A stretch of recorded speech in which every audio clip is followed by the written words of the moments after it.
Hey guys, it's Wednesday, October 1st. So comics, and I'm really going to try to do this one quickly because I have somewhere to be and I don't have that much time to actually record, and we have a lot of comics this week. So jumping right into Adventure Time number 32, continuing the story where Finn was aged 5 years and doesn't remember it.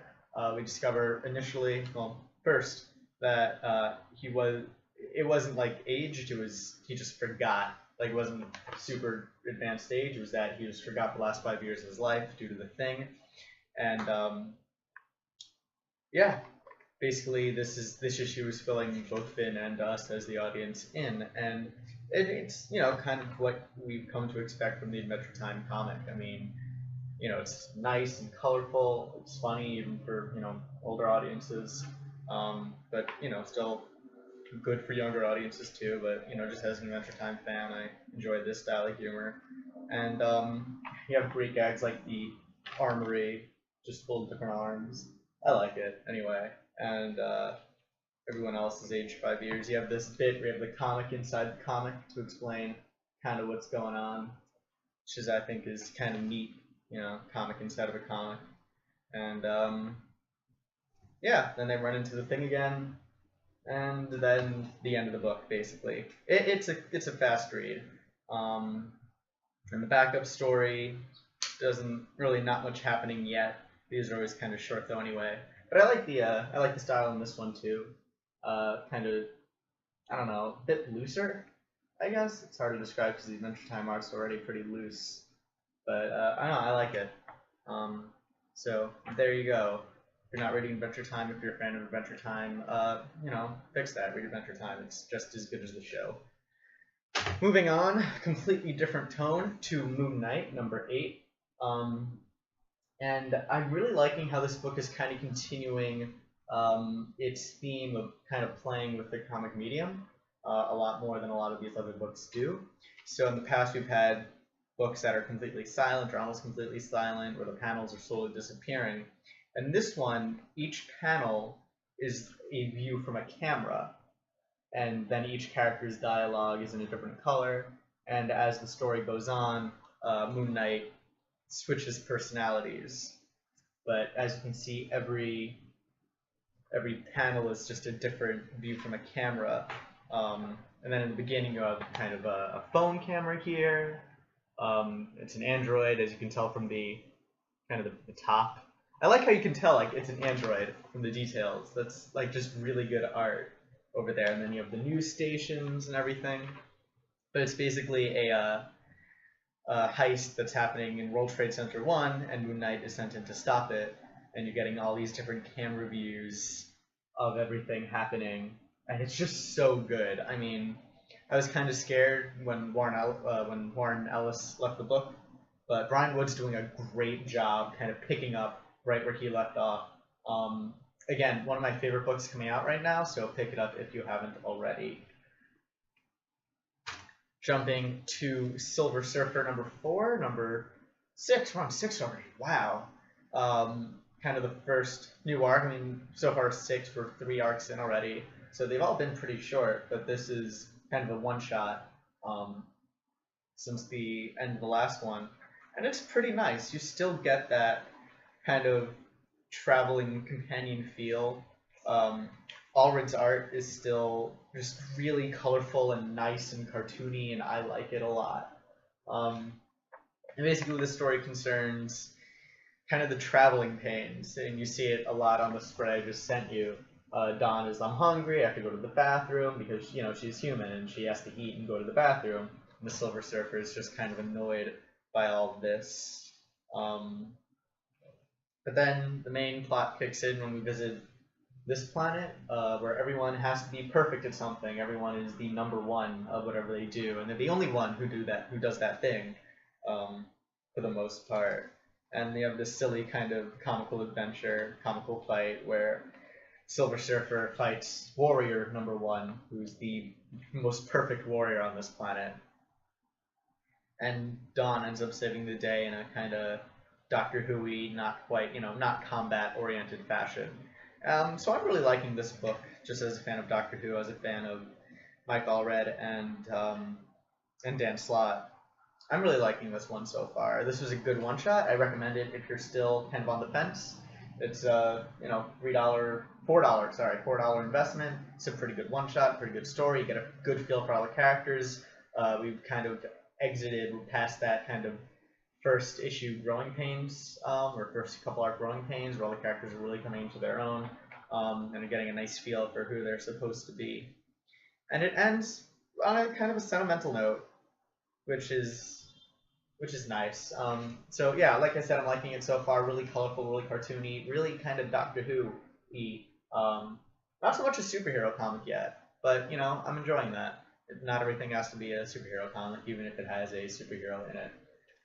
So yeah, good book. I liked it. And then moving on to Edge of Spider-Verse #4, I Walk with the Spider, and as you can tell from the cover, this one is kind of pulp horror, or it's a pulp horror take on the Spider-Man origin story, and it's probably the most different from the Spider-Verse stories so far, because Peter Parker he's just sadistic in this one. He's a bully. He's a pervert. You got this just really alien Peter Parker. It's not named Peter Parker. I forget his name. What's his name? Patton something. Patton Parnell. So, and he's just like the sadistic little douchebag. And he slowly, you know, he gets bitten by the spider.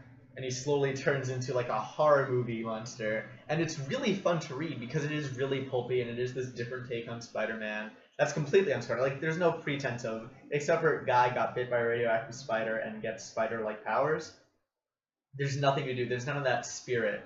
He's not a hero. He's not a nerd. I mean, he's a nerd in that he's picked on, but he's not nebbish. He's just kind of awkward and mean, and like, there's a reason he has no friends, because he's a terrible, you know, human being. It's not because he's, you know, a stereotype of a nerd. It's because he's sadistic and mean and doesn't relate to people by his own choice. He like refuses to relate to people. He uses people and things. So you just get this utterly despicable character, and it's a nice kind of just horror story, a nice one-shot kind of pulpy horror story. If you're a fan of pulp horror, pick it up. Even if you're not a fan of Spider-Man, because this is a pretty good pulp horror book. If you're just following Spider-Verse, this is another good diversion, better than last issue in my opinion, even though, you know, completely different apples and oranges, but, you know, some people prefer apples, some people prefer oranges. And, so yeah, so that's my say. Really like this one. Moving on to Thor #1, which I picked up, and honestly, I'm disappointed. Not because it's necessarily a bad book, it's not, it's pretty well written, but you don't get this character. This character is not in the book, except for the final page, and it doesn't really lead up to anything. Basically, you just have Frigga, I don't know her name. Frigga, I'm pretty sure it's Frigga, change the, you know, the encryption on the hammer, and then boom, there she is out of nowhere. We don't know who she is. It's just a single page thing. So, I mean, I'm gonna have to pick up issue 2 just because I'm interested in this character, and she doesn't appear in this book, which kind of feels like a cock tease. If you're interested in just the character and saying, oh, what's female Thor like, skip this one because she's not in it. This is just kind of a setup, you know, pushing Thor out and making way for this new character. And it does that, I guess, admirably. You have kind of a, oh no, is he dead sort of thing. It's probably not, because comic books, but yeah, you just get, you know, you get the threat that this Thor is going to have to face her first time out, you know, kind of the building of that. But for the most part, it's just filler. It's weird. It's in issue 1 and it's filler. I'd just wait for issue 2 if you're interested in this character. Moving on to American Vampire Second Cycle, issue #5. I guess it's 5. There's a 5 over here. I don't know. It's not the 5th of November. Remember. So I'm guessing this is issue 5. I've lost count. And again, this book, I really like it. I mean, I love Scott Snyder, but I'm disappointed because half of this isn't really a comic book. As you can tell, it's just called The Miner's Journal, and half of this book is pretty much just a journal. And I'm going to try and get to the page, like here. And you have the occasional picture, but it's not a comic book. You know, it's not using sequential storytelling. It's just, you know, here's a lot of words and then some pictures that relate to the words but aren't telling the story for themselves. So I'm disappointed because this doesn't feel like a comic book.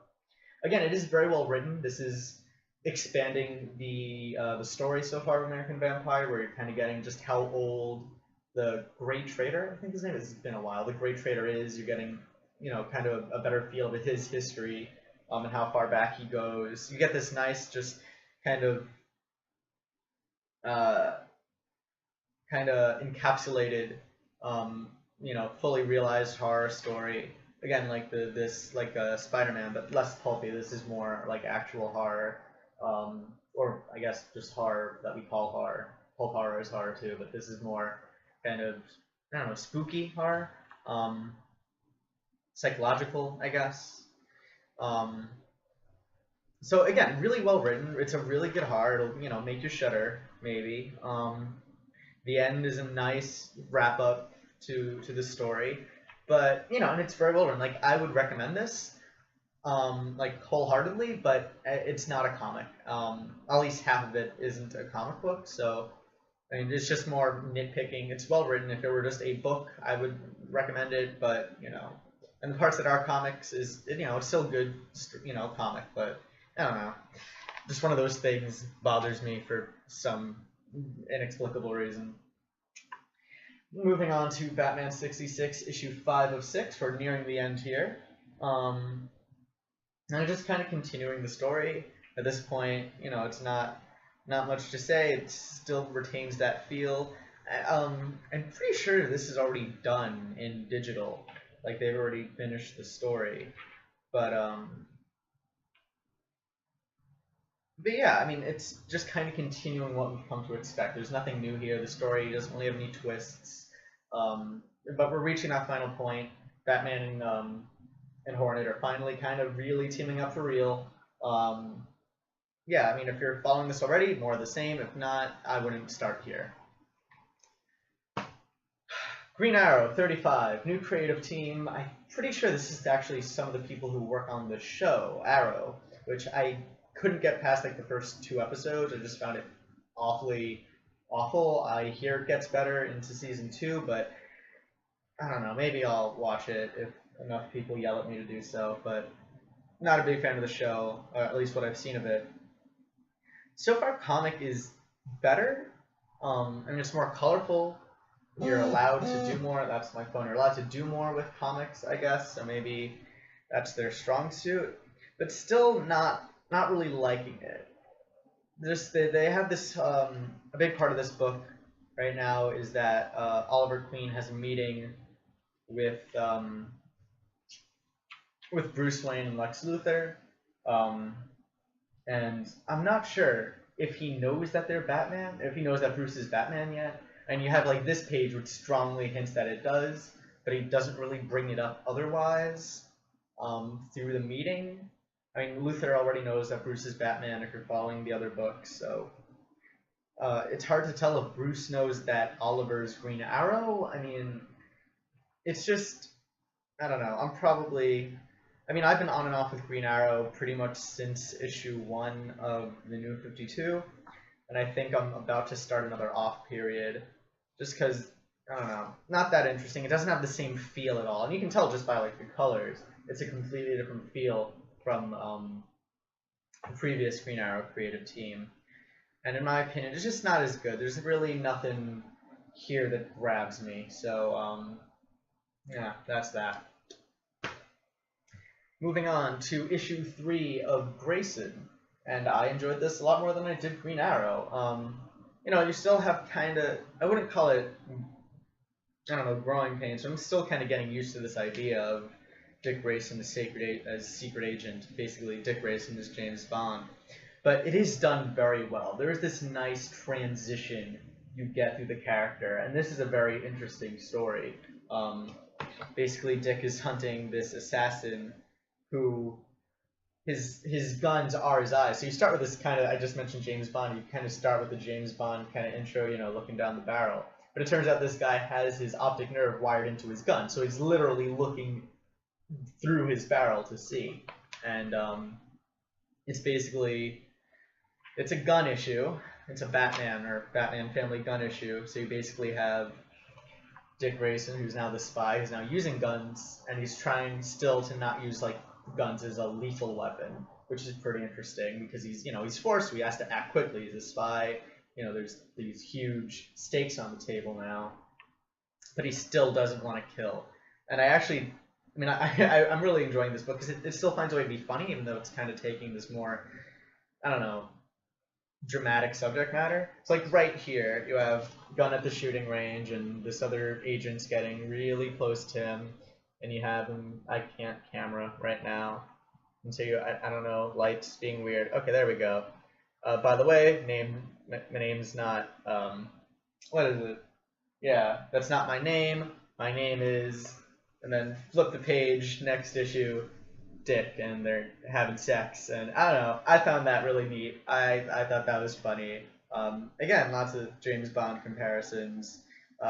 Spoiler: she does end up dying at the end of the issue, so Bond girl syndrome here. But no, a very good issue. You get a lot of just kind of the Dick Grayson personality because everyone knows that he was Nightwing. He's constantly reminded, oh, you're Nightwing, but now you're Agent 37. Now you're a secret agent. Now you can't act as you did with Nightwing. You have to be ready to kill, and he's still not ready for that. He's still trying to, fix things in a more peaceful way. And it's a really good character dynamic having him in this unfamiliar environment, both for him and for the reader. So I really liked it. I was kind of cautious going into this book. Issue 1 was like, Dick Grayson as a spy, and it wasn't really. But no, it's gotten really good. It's just a really good character and a really good kind of environment for him, like a really challenging environment, and it's just really, really well written. And still not as good as the Future's End Time, which was phenomenal, like one of the best Time books that month. But this is a really good comic, and if you're on the fence, I'd strongly recommend picking it up because it's proven itself in 4 issues, I guess. Moving on to Wonder Woman number 34, and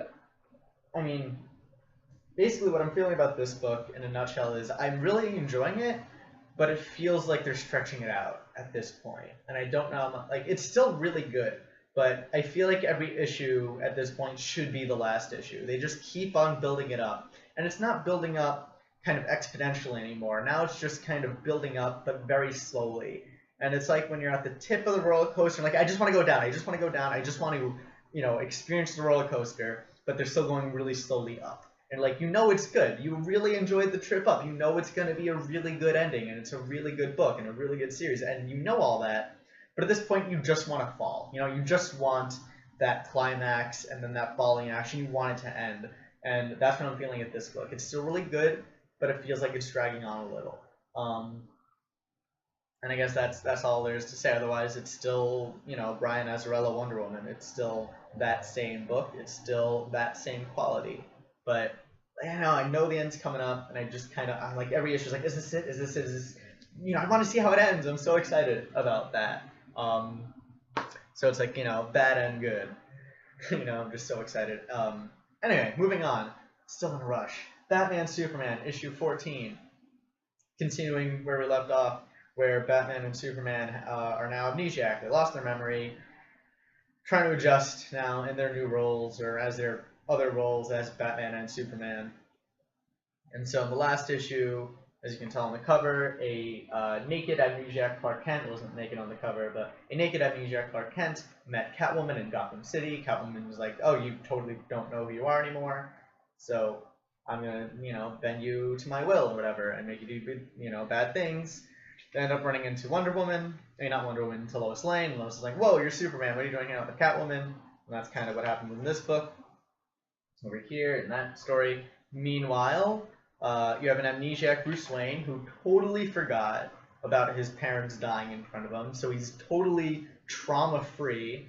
And he's still, he has all this muscle memory. He still has the Batman muscle memory, but he doesn't have the Batman kind of, sense of purpose. So he's taking the mayor's wife out for a joyride on the wings and everything, and just he's literally being the Bruce Wayne persona. He's the, kind of airheaded billionaire playboy.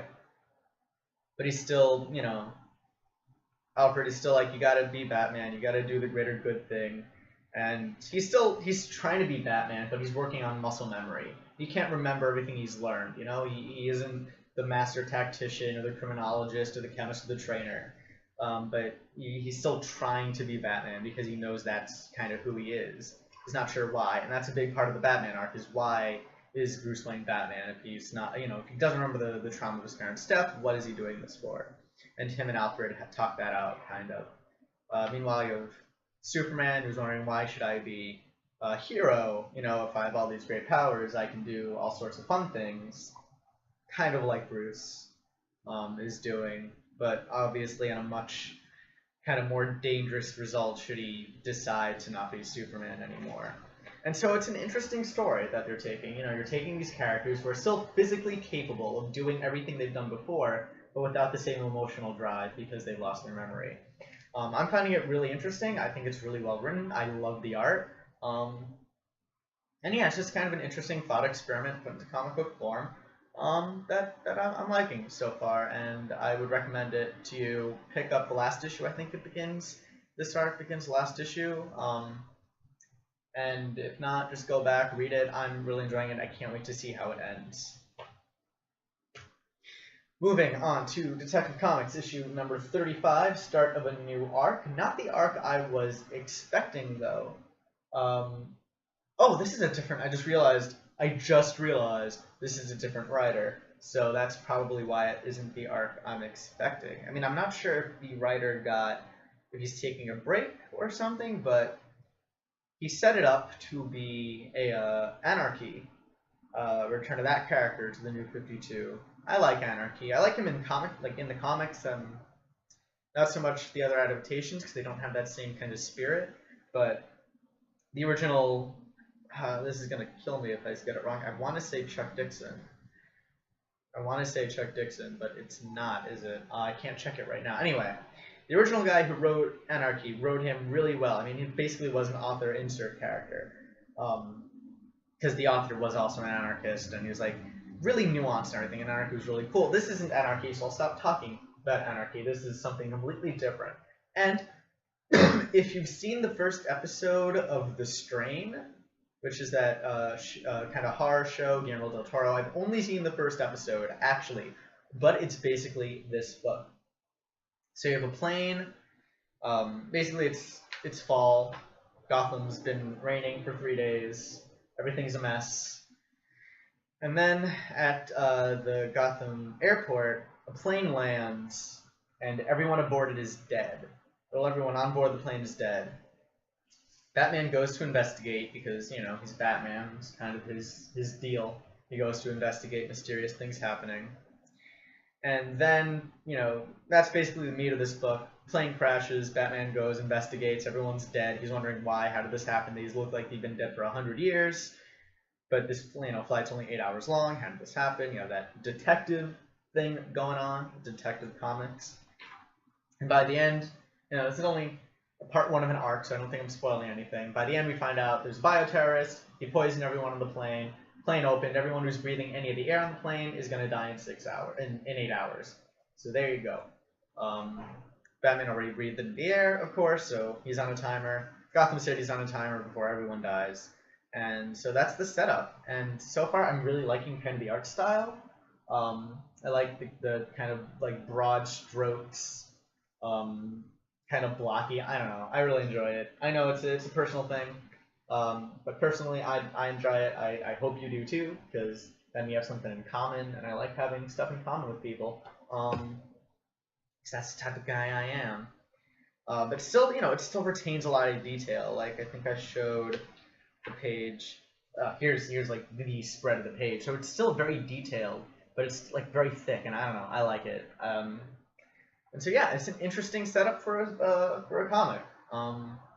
Batman's on a timer. Everything's on a timer, basically, and you have to figure out if the guy claiming to do it really did it, what's his larger, you know, what's his end game, and all that.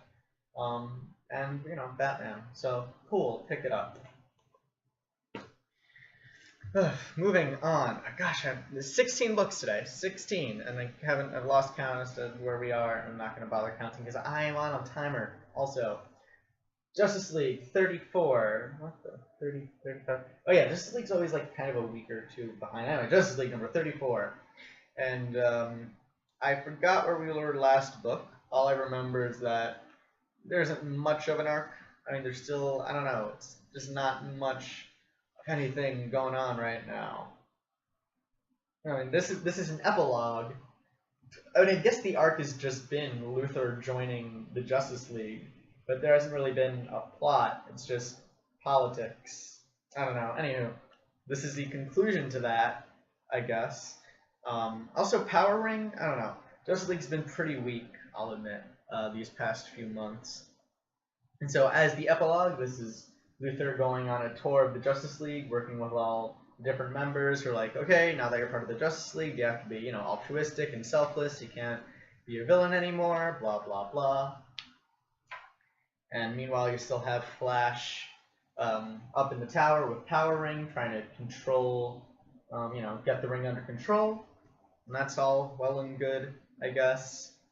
And yeah, that's the gist of it. You also have Bruce Wayne and Lex Luthor cutting a business deal together, which is in Green Arrow 35 too. They have the part where Bruce and Lex they're in business together, so this is them making that deal in this issue. And then you have a kind of a twist reveal ending, kind of saying, oh, why is Luthor doing all this and being all nice or whatever. And then revealed maybe it's not just Luthor, maybe someone's working with him. I'm not going to spoil who. Probably already spoiled too much. I mean, the art's really good, really colorful, really, you know, like bright blues and reds and art, so I'm really enjoying the art. But the story is just, it doesn't really feel like a story anymore. There's no kind of arc going on. I'm expecting this to change in the next book because we have more, like this has just been kind of a setup after the fallout of Forever Evil. So, yeah, probably skippable. If you, I don't know, yeah, not much going on. Nice art, and that's like one of the only redeeming. It's not badly written. It's just it's just not, nothing's really happening right now. So maybe next book something will happen. But as of now, just kind of meh. And then from a book where nothing happens, to a book where too much happens. Future's End, number 22. For the most part, these covers have actually been kind of helpful in determining what's in the book. Not so much this one. Shazam is not in this one at all. But this one, it's continuing its kind of tradition of being very jumpy, but not as jumpy, which is good. You're not jumping from story to story to story. Every story is concentrated. Like you're not, from story 1 to story 2, back to story 1 to story 3 to story 1. That's not happening in this book. I think they finally got that figured out, which is neat.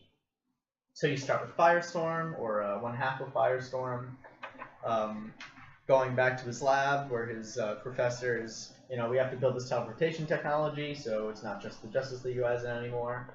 Kind of still holding a grudge, which is honestly understandable considering everything we know about this Future's End universe. We also have a little bit with what's his name? Red Robin. What's his Tim Drake back in the bar, but nothing really of interest. Just a little bit of him trying to make amends with people, I guess. I don't know. Main meat of this book is probably this heist we have. That I think these are all new characters. But basically they're doing a heist. The heist itself isn't too interesting. Oh, Voodoo's involved. She's not new. But this is being orchestrated by Grifter's old sidekick pal kind of guy. So he's kind of dealing with that. And then at the very end, or not the very end, but then you move on to Batman Beyond, telling I'm from the future, this is why I have a robot of you, to Plastique, I think her name was. I don't know, I'm not good with names. So that happens. And then you have touching up with Hawkman and Frankenstein and Amethyst, Face and Brainiac and all of that. But that's not really moving anywhere too fast either. Well, we get a good look at Brainiac, and he does look pretty cool, actually. I don't know. I think this looks really neat. Really cool. Like, it's like kind of techno-organic, really scary looking, kind of Cthulhu-y. Anywho, that's that. At this point, I don't know. Like, I have like trouble reviewing this because it's not the sort of book you can just jump in on. At the same time, it's not the sort of book you can really skip an issue. You're kind of locked in or locked out. But I don't know. It's going. It's definitely going somewhere, and it's not difficult to read anymore. If they keep, books like this where everything's neatly segmented and you have at least a full conversation in each part, I'm okay with that. It's not confusing anymore. Just still a lot to keep track of. And now, moving to Batman Eternal, which is our penultimate book this week. We're almost done. So, Batman Eternal, really kind of just following where we left off last week with the whole Bat family coming in to help Bruce fight crime in Gotham. And they have kind of a heart-to-heart, all of them, wondering what's the new status quo, meeting Alfred's daughter in the Batcave. Bruce telling everyone, Hush is behind it, this is Hush. This is all Hush deal. We get, following up a bit more with the spoiler, but that's kind of the end of the book. We then get kind of a retread of Hush's backstory. He's best friends with Bruce Wayne. He wants to become Bruce Wayne. Kills his parents. All that went over already. But, for people who don't know Hush's backstory, I'm completely fine with that. I don't mind retreading a little ground. And then at the end, we have Spoiler come face to face with her dad, and it turns out that even in prison, Flu Master still has some tricks up his sleeve. And then Alfred gets taken to somewhere I'd rather Alfred not be, because Alfred's a good character and it's scaring me what's happening. Because you're putting him in danger, guys. He's Alfred, So yeah, still good. Like Future's End, either you're locked in or locked out at this point, but I'm actually enjoying every issue of this, pretty much without fail. So there you go. And the last book this week is Gotham Academy #1. Which I was pretty excited for, picked it up, and, it's an issue 1, and it's a completely new thing, so it's probably going to take a while for me to actually form a concrete opinion. But just reading this book, I liked it. I thought it was a pretty good first issue. It's still kind of confusing. They're introducing us to entirely new characters, and they're doing that pretty admirably. A lot of exposition, to be expected. But also, I like the art. And this feels kind of like a, more of a teen book, more young adult. Like, I got kind of, I don't know, it's like Harry Potter kind of meets Scott Pilgrim a little bit. That's the kind of feel I got from it. And that it takes place at a boarding school, and there's mysteries, and Scott Pilgrim and that you're following kind of a immature. Well, immature is not fair. Just, somebody who doesn't quite know what she wants to do with her life yet, or where she is and everything. Things are weird. It's gonna, like I said, it's gonna take a while to really get my footing because new book, new characters. I'm sure the book is also having some time grabbing its footing. But I really like the art, and that, that's fun. I like looking at pictures, which is why I read comic books in the first place. Characters so far aren't annoying, which is always nice. You always kind of run that risk when you're dealing with teenage characters. But so far, not really annoying. But, right now what struck me the most is the art, and that I kind of liked it. I'll pick up the next issue. I'll see where it goes. And there's a good chance I'll end up dropping it because it's just, I'm not the primary audience for it, and I'm totally fine with that. But just as the first issue, it piqued my interest. I'm interested. I will pick up more, which is, all the job that it's supposed to do. So mission accomplished there. If you think you'd be into that sort of thing, if what I described it, kind of Scott Pilgrim, kind of Harry Potter, this is definitely, as you can tell on the cover, more of a female-led book so far. You have a few named male characters, but so far they're not playing a huge role yet, so if you're okay with that, which you really should be, because why not, then go ahead. It's gonna be interesting. Bruce Wayne is in it.